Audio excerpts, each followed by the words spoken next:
కూటమి ఎమ్మెల్యేల్లో 70% మంది రెడ్ జోన్లో ఉన్నారట. ఇప్పటికిప్పుడు ఎన్నికలు జరిగితే కూటమికి 35 సీట్లు మించి రావుట. నడి మధ్యలో ఇంకొకళ్ళు వచ్చి అసలు క్యాబినెట్లో 20 మంది పరిస్థితే గల్లంతైపోయేలాగా ఉందంటారు. ఇలాంటి సర్వే తిరణాలు సోషల్ మీడియాను ముంచెత్తడం చూస్తూ ఉన్నాం. కొన్ని శాటిలైట్ ఛానల్స్ కూడా వీటి మీద చర్చలు పెడతా ఉన్నాయి. అసలు వీటిలో లాజిక్ ఎంత, రీజనింగ్ ఎంత?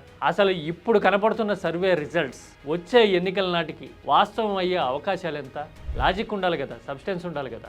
పైగా ఇలాంటి సర్వేలు ఓ పక్కన ముంచెత్తుతున్న కొద్దీ ఆంధ్రజ్యోతి లాంటి పేపర్లు చూడండి, జగన్ సొంత పార్టీ నేతలతో చెడుగుడాడేస్తున్నాడు అనే వ్యూహాత్మక ఐటమ్స్ తెర మీదకి తెస్తున్నారు. అంటే అడ్వాంటేజ్ వన్ సైడెడ్గా ఉంది అనుకుంటున్నారేమో, కాదు జగన్ సొంత పార్టీని ఇలా దెబ్బతీసేసుకుంటున్నాడు అని చెప్పడం దీని ఉద్దేశం. ఈ మైండ్ గేమ్స్ అన్నీ చూస్తూ ఉంటే అసలు ఈ సర్వేలు వెనక సంగతి ఏంటి? వారానికి ఓ రోజు ఒక ఏరియాలో సంత పెట్టినట్టుగా ఇలా ఎందుకు సర్వేలు పుట్టిస్తా ఉన్నారు? వీటి వెనక నిజాలు ఎంత?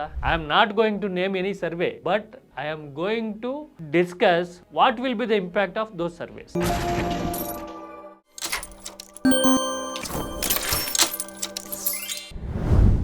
కొత్త సినిమాల మీద ఎంత ఆసక్తి ఉంటుందో అలాగే రాజకీయ సర్వేల మీద కూడా మనకి అంతే ఉబలాటం, ఉత్సుకత ఉంటాయి. అవి నిజం కాకపోవచ్చు, గురి తప్పు ఉండొచ్చు.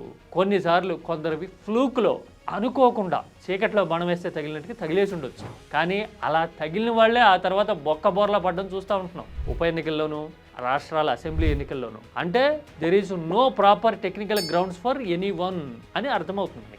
అయినా సరే ఈ సర్వేల మీద ఇంత ఆసక్తి ఎందుకు? ఎందుకంటే సర్వే అనేది ఒక ప్రచార సాధనం అయిపోయింది. పలానా వాళ్ళ గ్రాఫ్ పడిపోయిందనో, లేకపోతే పలానా వాళ్ళకి బ్రహ్మాండంగా వెలుగుతోంది చిచ్చుబుడ్డి అని చెప్పడానికో సర్వేని ఎంచుకుంటూ ఉన్నారు. It's a medium and module now. దీని మీద కొన్ని శాటిలైట్ ఛానల్స్ కూడా చర్చలు పెట్టేసి మేము ఇంత శాంప్లింగ్ తీసాము అని చెప్తూ ఉన్నారు. ప్రభుత్వం వచ్చి 2 ఏళ్లు కాకమునిపే ఇలాంటి సర్వేలు చెప్పి ప్రభుత్వం మీద వ్యతిరేకత ఉంది అని చెప్పడం వల్ల ఎవరికైతే ప్రయోజనం చేసేయాలి అని ఈ సర్వేలు చేసేవాళ్ళు అనుకుంటున్నారో ఈ ప్రొజెక్షన్స్ చూపించి వాళ్ళ ప్రయోజనాలకే నష్టం జరిగే అవకాశం. ప్రభుత్వం మైనస్ లో ఉంది అని పదే పదే చెప్పడం వల్ల కోర్స్ కరెక్షన్ కి వాళ్ళకి అవకాశం ఇచ్చినట్టు, ఆపర్చునిటీ తెరిచినట్టు. అంతే కదా, ఫలానా పాయింట్స్ ఇవి అని చెప్పి నోటికి వచ్చినవో లేకపోతే గ్రౌండ్ లో ఉన్నవో నిజంగానే చెప్పారనుకోండి, కోర్స్ కరెక్షన్ చేసుకునేందుకు అవకాశం వస్తుంది కదా. పైగా ఇప్పుడు తోసుకొచ్చే ఎన్నికలు ఏం లేవు కదా. స్థానిక సంస్థల ఎన్నికలు ఇంకోటో జరిగినా ఎప్పుడు పాలకపక్షం డామినేట్ చేస్తుంది, అయానో భయానో. మరి అలాంటప్పుడు ఇలాంటి సర్వేలు చూస్తూ ఉంటే ఒకటి ప్రీవియస్ ఎక్స్పీరియన్సెస్ తెలుసుకోవాల్సిన అవసరం ఉంది మనం.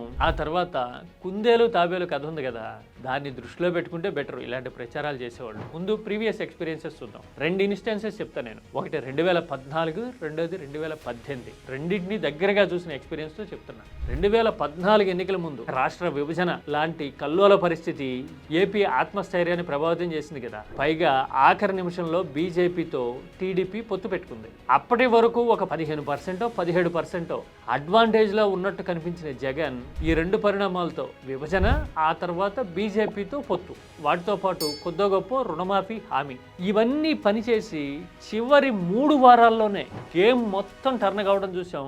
బొటాబొటి మెజారిటీతో టీడీపీ బయటపడడం చూసాం. అందుకోసమే 0.5% డిఫరెన్స్ అని జగన్ పదే పదే చెప్తుండేవారు కదా. అంటే ఎన్నికలు అనేవి ఇవాళ రేపట్లో 6 వారాల పేరెంటం అయిపోయినాయి.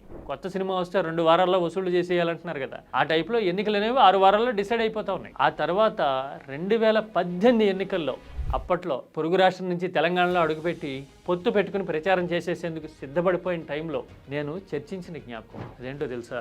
కాంగ్రెస్ కూటమికి 80 సీట్లు వచ్చేస్తున్నాయమ్మా, 20 దాటితే గొప్ప టీఆర్ఎస్ అని చెప్తే 3 రోజుల కిందటి వరకు ఖాళీగా కనిపించినాయి సార్ సభలు. కానీ గేమ్ అనేది చాలా వేగంగా టర్న్ అవుతోంది.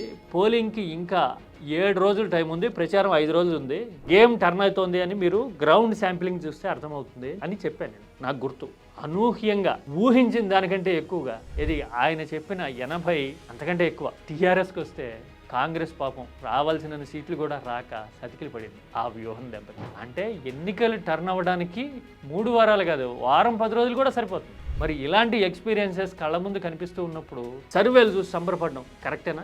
సర్వేలు అనేవి చీప్ డోపమైన్ లాంటివి. అంటే ఇన్స్టెంట్గా ఆనందాన్ని ఇచ్చేస్తే ఇన్స్టాగ్రామ్ రీల్స్ లాగా.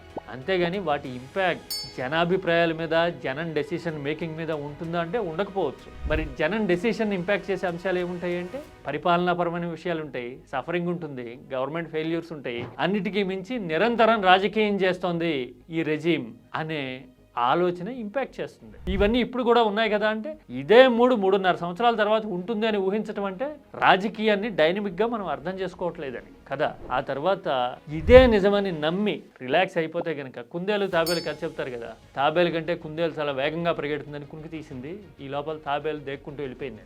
ఆ టైప్లో మారుతాయి రాజకీయాలు. అందుకోసమే చీప్ డోపమైన్ లాంటి సర్వేల కంటే కూడా విధానపరమైన విషయాలను చర్చిద్దాం మనం. Let us debate public concerns.